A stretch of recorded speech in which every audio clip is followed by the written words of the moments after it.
सामीन 7 रजबुल मुरज्जब की तारीख शुरू हो चुकी है, 27 दिसंबर है। ख़बर का उन्वान है सहारनपुर में बड़ा हादसा हो गया है।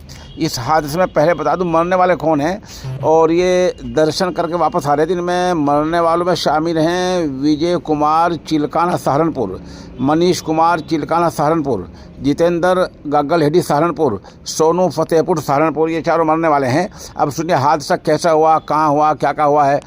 सहारनपुर में शाहकुमरी देवी रूट पर आज दिन में 5 बजे बड़ा हादसा हुआ है। 120 किलोमीटर फी घंटे की रफ्तार से स्विफ्ट डिज़ायर कार बेकाबू हो गई। पेड़ से टकराने के बाद कार के परख छोड़ गए। 13 फीट की लंबी कार पिचक्कर 8 फीट की रह गई। हादसे में 2 भाइयों समेत 4 अफराद की मौत हो गई है।